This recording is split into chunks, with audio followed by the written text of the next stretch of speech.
আল্লাহ নবীর ইন্তেকাল হয়ে গেল।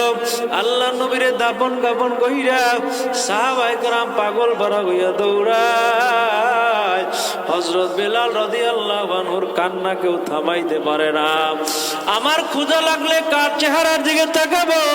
আমার যদি মনটা খারাপ হয়, আমি বেলাল কার চেহারার দিকে দেখা আমার মনটারে ভালো বানায় নেব?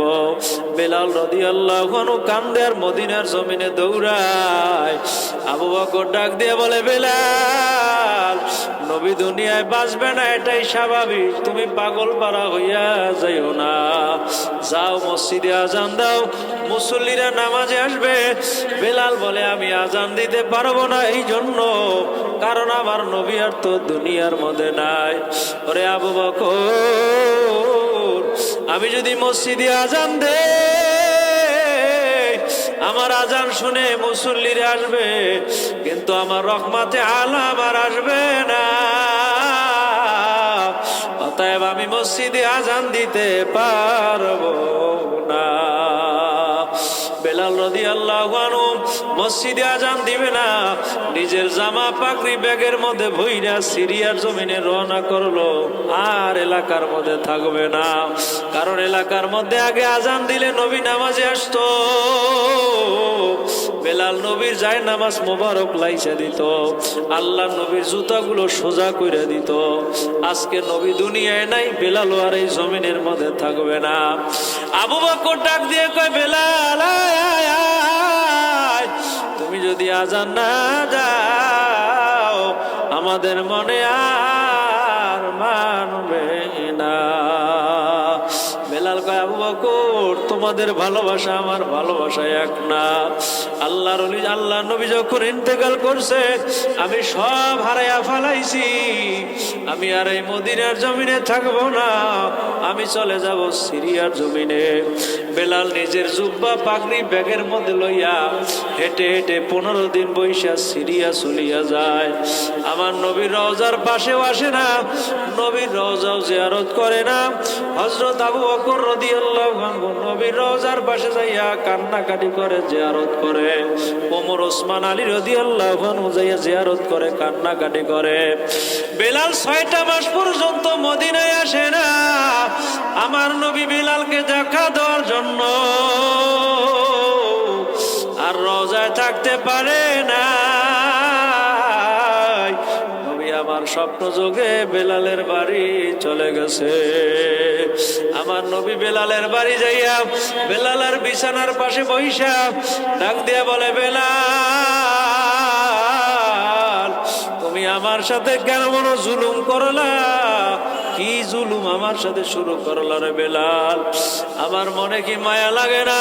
তোমার কি আমার জন্য ভালোবাসা নাই? তুমি আমার রওজার পাশে আসো না কেন? ওরে বেলাল, আমি আর রওজায় থাকতে পারি না। বেলাল রাদিয়াল্লাহু আনহু বলেন, আমি ঘুম থেকে জাগ্রত হইয়া দেখলাম আমার নবীর জীবিত অবস্থায় তার পাশে বইলে যেমন ঘেরান পাইতাম, আমি ঘুম থেকে উঠে আমার বিছানার মধ্যে আমি রসুলের ঘেরান পাইতেছি। জোরে কান সুবহানাল্লাহ। দুনিয়ায় নবীর দেখা পাইতাম। হযরত বেলাল বলেন, আমি রসুলের রওজার পাশে রওনা করলাম, জিয়ারত করতে যাব। সেই জায়গায় নবীর মদিনা থেকে বেলালের আসতে সময় লাগে 15 দিন। স্বপ্ন যোগে নবীরে দেইখা নবীর রওজার পাশে যাইতে 15 দিন লাগে নাই। হযরত বেলাল কয়েকটা কদম দিয়েছে। আল্লাহ আশিকের মনটা এমন ভাবে মাশুকের পানে নিয়ে গেছে। হযরত বেলাল কয়েকটা কদম দিয়া নবীর রওজার পাশে হাজির হয়ে গেছে। জোরে বলেন আল্লাহু আকবার।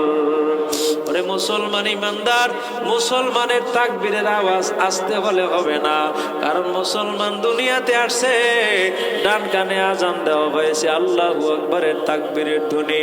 মুসলমান যখন কবরে যাবে, তখন তার কানের মধ্যে ওরে জানাজার তাকবীরের ধ্বনি দেওয়া হবে কি হবে না? বেলাল রাদিয়াল্লাহু আনহু বলেন, আমি আমার নবীর রওজায় যাওয়ার জন্য মনস্কামনা মনে নিলাম। আমি যখন রওনা করলাম বেশি সময় লাগে না, কয়েকটা কদমের মধ্যে নবীর রওজায় পৌঁছে দিয়েছে। বেলালকে কে? জোরে বলেন, আরো জোরে বলেন, দুই হাত তুলে কে? বেলাল রাদিয়াল্লাহু আনহু নবীর রওজার পাশে দাঁড়াইয়া কান্দে আর বলে, নবী আমার, আপনার রওজার পাশে আইসা যদি আপনার চেহারা আমি না দেখি আমার মনটা ভালো লাগবে না, এই জন্য আপনার রওজার পাশে এতদিন আসি নাই। আমার নবী রাসূলের রওজার পাশে বৈশা আমার বেলাল রাদিয়াল্লাহু আনহু রাসূলের রওজার পাশে বৈশা যখন জিয়ারত করে, ওই রাত্রিবেলা ফজরের আগে আবু বকর রাদিয়াল্লাহু আনহু গেলেন নবীর রওজা জিয়ারত করার জন্য। গিয়ে দেখে বেলাল রাদিয়াল্লাহু আনহু আল্লাহর নবীর রওজার পাশে বৈশা কাঁদতেছে। আবু বকর যায় বলে, বেলাল, এই জায়গায় বসে কান্না করলে হবে না, হবে না, চলো আমার সাথে আমার নবীর রওজার পাশ থেকে এখন চলো ওই মদিনার মসজিদে নববীতে তুমি একটু আজান দিবা, কারণ তোমার কণ্ঠের আজান শুনি না অনেক দিন হয়ে গেল। বেলাল রাদিয়াল্লাহু আনহু বলেন, আমি যদি আজান দেই আমার আজানটা কে শুনবে? আমার নবী দুনিয়ায় নাই, নাই, নাই, আমি তো আজান দিতে পারবো না, কারণ আজান দিয়া নামাজের মুসল্লা বিছাইব নামাজ আদায় করার জন্য। আমি মুয়াজ্জিনের জায়নামাজে দাঁড়াবো, সামনের জায়নামাজে আমার নবী দাঁড়াইতো, আজকে আমার নবী নাই, আমি বেলাল আজান দিতে পারবো না। আল্লাহর নবীর সাহাবী আবু বকর বললেন, আমি বুঝতে পেরেছি তুমি আমার কথায় আজান দিবা না। আল্লাহর নবীর দুইটা নাতি আছে, হাসান হোসেন রাদিয়াল্লাহু তাআলা আনহুমা, তারা যদি আইসা তোমারে আজান দিতে বলে, রাসূলের নাতিদের কথা তুমি ফালাইতে পারবা না। এ বেলাল, আমি তাদেরকে নিয়ে আসি। বেলাল রাদিয়াল্লাহু আনহু ওই জায়গায় দাঁড়িয়ে আছে।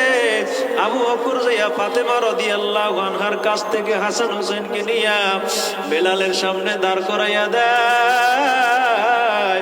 হযরত বেলালের চেহারার দিকে হাসান হোসেন যখন তাকায়, ডাক দিয়া বলে, ও আমার নানার মুয়াজ্জিন, তুমি মসজিদে আজান দিলে আমার নানা ভাই নামাজ আদায় করাইতো, আজকে আমার নানা ভাই চলে গেল, তুমিও গেলা, তুমি একটু মসজিদে আজান দাও, আমার নানা ভাইয়ের পিছনে নামাজ আদায় করতে মনে চায়। জোরে কোন আল্লাহু আকবার।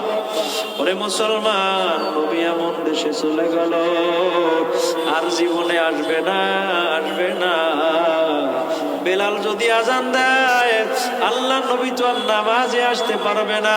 বেলাল রাদিয়াল্লাহু আনহু হাসান হোসেনের চেহারার দিকে তাকিয়ে বললেন, ফাওয়াল্লাযী নাফসু মুহাম্মাদিন বিয়াদি, আল্লাহর কসম, ওরে হাসান হোসেন, আমি বেলাল যখন তোমাদের চেহারার দিকে তাকাই, আমি হাসান হোসেনের চেহারার দিকে তাকাইলে মনে হয় আমার মায়ার নবীর চেহারা দেখতে পাই। জোরে কোন আল্লাহু আকবার।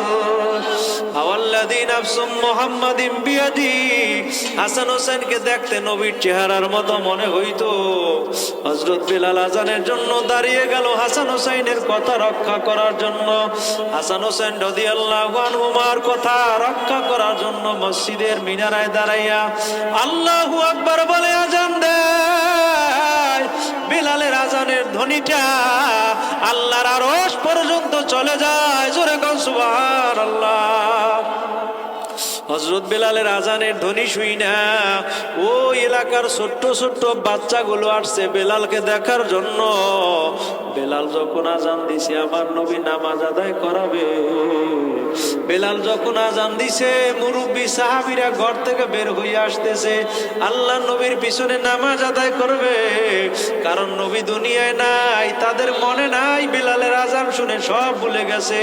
বেলাল যখন আজানের মধ্যে আমার নবীর নামটা নিল, আশহাদু আন্না মুহাম্মাদার রাসূলুল্লাহ, আশহাদু আন্না মুহাম্মাদার রাসূলুল্লাহ, হযরত বেলালের মনে পড়ে গেল এই মদিনার মধ্যে আমার নবী নাই নাই নাই।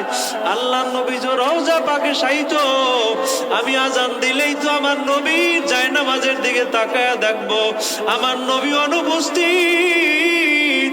আমি বেলালের মনের মধ্যে মানবে না মানবে না। আজানের মধ্যে ডাক দেয় আশহাদু আন্না মুহাম্মাদার রাসূলুল্লাহ। এই আজানের ধ্বনিটা যখন ফাতেমা রাদিয়াল্লাহু আনহার কানের মধ্যে গেল, ফাতেমা অসুস্থ, গায়ের মধ্যে প্রচন্ড জ্বর, ফাতেমা বিছানার থেকে উঠতে পারে না।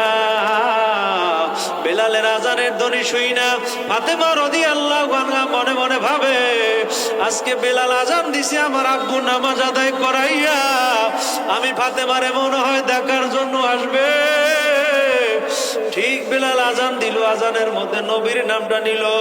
হযরত বেলাল একটা চিৎকার মেরে জমিনে পড়ে গেল, আজান আর দিতে পারলো না। আবু বকর রাদিয়াল্লাহু আনহু সালমান ফারসিকে পাঠায়া দেয়, ওরে সালমান যাও যাও, বেলাল মনে হয় জমিনে বেহুশ হয়ে গেছে, মাথার মধ্যে পানি দাও, তোল দাও, বেলালকে হুঁশিয়ার দেওয়া হবে। সালমান ফারসি রাদিয়াল্লাহু আনহু বেলালের মাথার মধ্যে হাত বুলাইল। আবু বকরকে ডাক দিয়ে বললেন, আবু বকর, বেলাল আর দুনিয়ায় নাই নাই, আমার নবীর নামটা নিয়ে বেলাল দুনিয়া থেকে বিদায় নিয়ে গেছে। কুল্লু নাফসিন যায়িকাতুল মাউত,